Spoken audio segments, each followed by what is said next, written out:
Bismillahirrahmanirrahim. Assalamualaikum warahmatullahi wabarakatuh.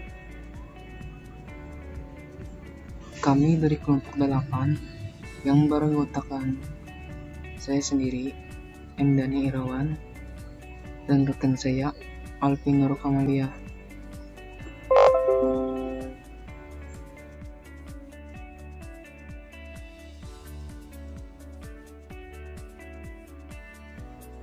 Ya, kami dari kelompok 8 akan memaparkan materi kami yang berjudul Akad Qard dan Hawalah dan implementasinya dalam lembaga keuangan syariah.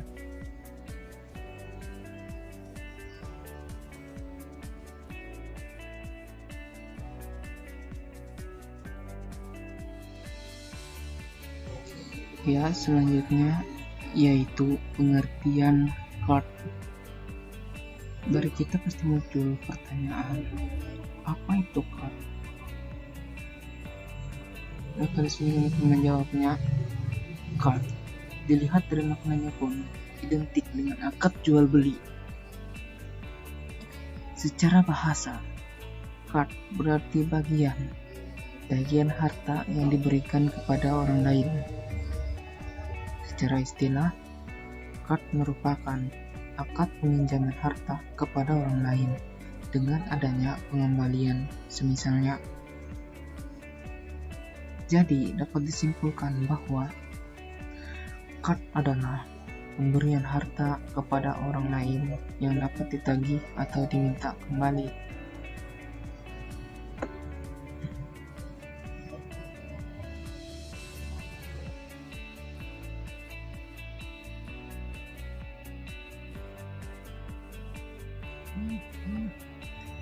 Selanjutnya yaitu landasan syariah. Akad al-qard diperbolehkan secara syar'i dengan landasan Al-Quran, hadis atau ijma' ulama.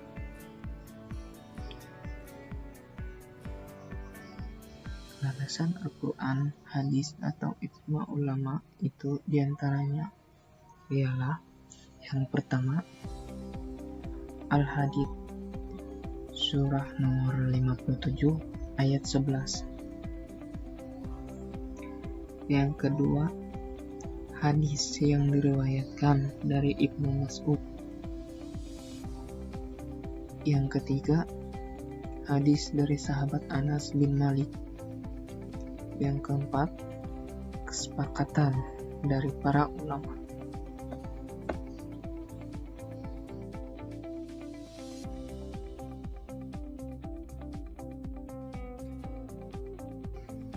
Yang selanjutnya yaitu rukun dan syarat qard.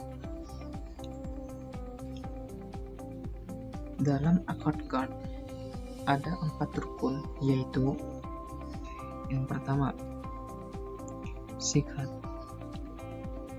yang berarti ijab kabul atau serah terima.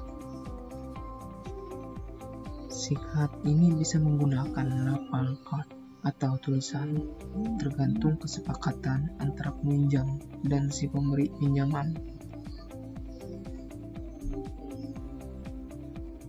Yang kedua, objek akad atau muktarat.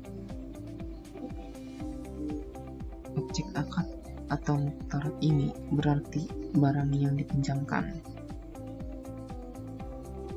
Menurut Malikiyah, Syafi'iyah dan Hanabilah berpendapat bahwa diperbolehkan melakukan qard atas semua benda yang bisa dijadikan objek akad salam, baik itu barang yang ditakar dan ditimbang seperti emas, perak, dan makanan, dan barangnya bersifat misli atau ada serupa di pasar.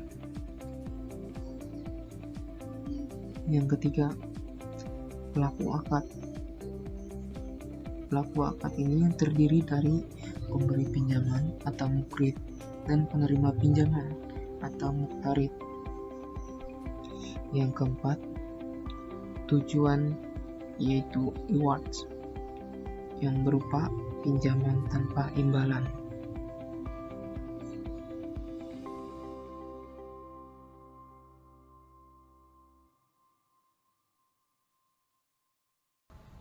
Ya, pada pembahasan sebelumnya, ada yang namanya pelaku akad, yang terdiri dari pemberi pinjaman atau mukrid dan penerima pinjaman atau muqtarid. Keduanya tersebut memiliki syarat. Yang pertama, syarat untuk pemberi pinjaman atau mukrid, yaitu yang pertama, ahliyat atau baru atau layak bersosialisasi. Orang yang mempunyai hak atau kecakapan dalam menggunakan hartanya secara mutlak menurut syariat. Yang kedua, ikhtiar atau tanpa ada paksaan. Maksudnya, dalam memberikan hutang harus berdasarkan kehendaknya sendiri, tidak ada paksaan dan intervensi dari pihak lain. Yang selanjutnya, syarat dari pihak yang meminjam atau muqtarid, yaitu dari pihak yang meminjam haruslah orang yang ahliyah muamalah. Maksudnya, ia sudah balik, berakal, dan waras.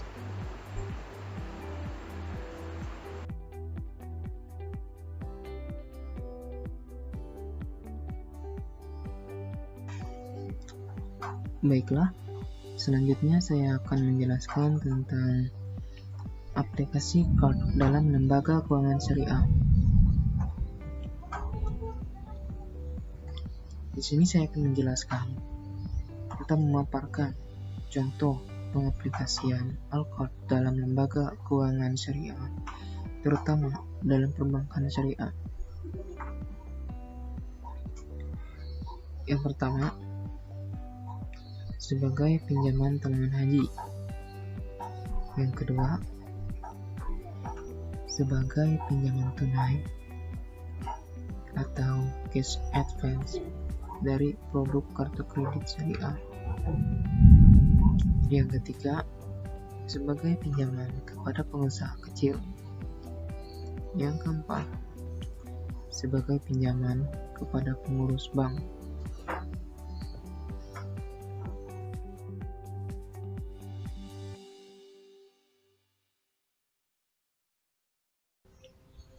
Selanjutnya, masuk ke dalam definisi hiwalah.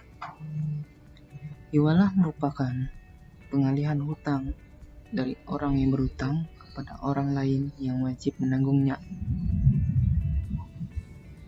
Dalam hal ini, terjadi perpindahan tanggungan atau hak dari satu orang kepada orang lain. Dalam istilah ulama, hiwalah adalah pemindahan beban hutang dari muhil atau orang yang berhutang menjadi tanggungan muhal alai atau orang yang berkewajiban membayar hutang.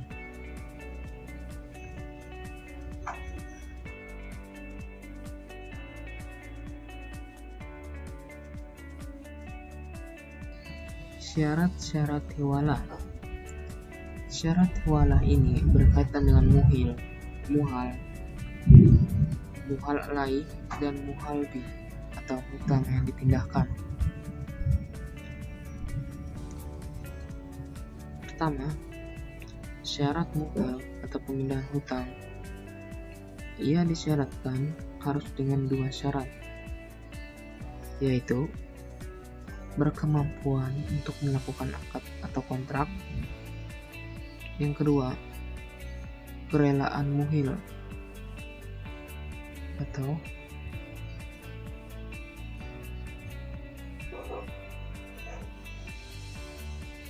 harus memberi kerelaan akan pemindahan hutang tersebut. Nomor 2, syarat muhal atau pemiutang asal. Ia terdiri dari 3 syarat. Yang pertama, ia harus memiliki kemampuan untuk melaksanakan kontrak. Yang kedua, kerelaan dari muhal karena tidak sah jika hal itu dipaksakan. Yang ketiga, penerimaan penawaran hendaklah berlaku dalam majelis akad, yang mana ini adalah syarat berakad.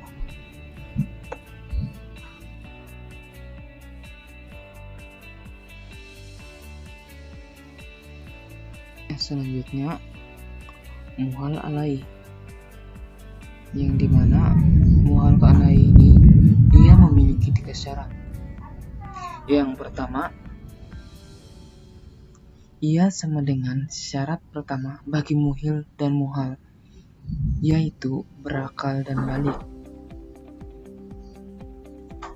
Yang kedua, ia pun harus memiliki kerelaan. Kalau ada unsur-unsur paksaan dalam penerimaan pindah hutang, akadnya tidak sah. Yang dimana ulama Maliki tidak mensyaratkan kerelaan bagi penerima hiwalah. Yang ketiga,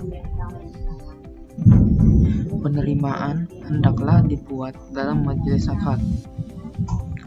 Menurut Abu Hanifah dan Muhammad, syarat ketiga ini adalah syarat berakad. Selanjutnya, bagian 4,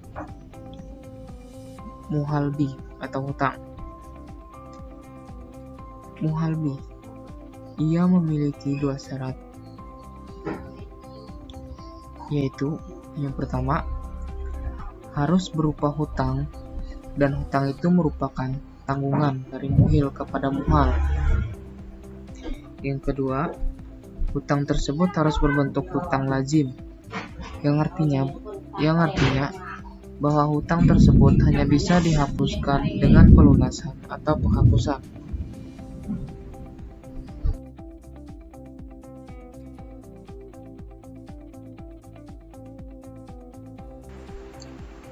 Selanjutnya, yaitu jenis-jenis hiwalah.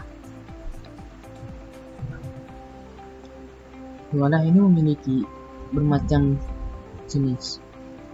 Yang pertama, hiwalah mutlaqah. Hiwalah mutlaqah terjadi jika orang yang berhutang, yaitu orang pertama, kepada orang lain, yaitu orang yang kedua, mengalihkan hak penagihannya kepada pihak ketiga tanpa didasari pihak ketiga ini berhutang kepada orang pertama.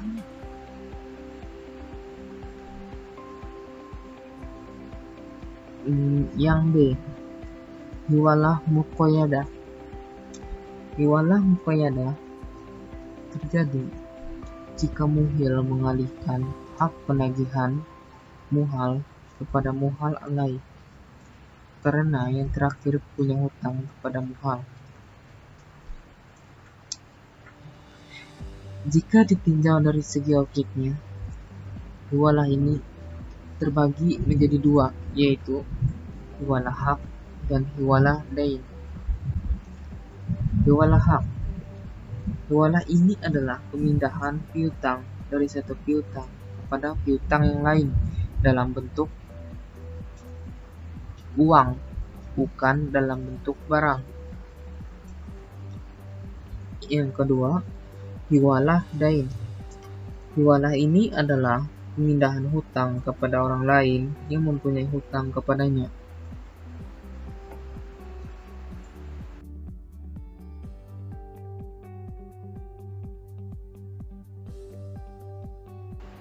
Aplikasi hiwalah di lembaga keuangan syariah.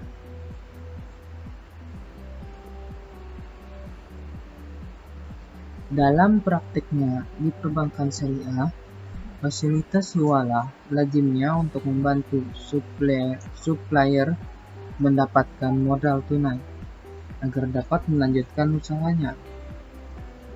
Bank mendapat ganti biaya atas jasa pemindahan hutang. Untuk mengantisipasi kerugian yang akan timbul, bank perlu melakukan penelitian atas kemampuan pihak yang berhutang dan kebenaran transaksi antara yang memindahkan hutang dengan yang berhutang. karena kebutuhan supplier akan likuiditas. Maka, ia meminta bank untuk mengalih piutang. Bank akan menerima pembayaran dari pemilik proyek.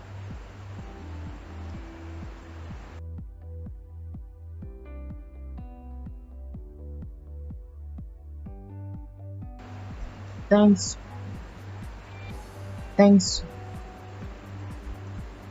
Thanks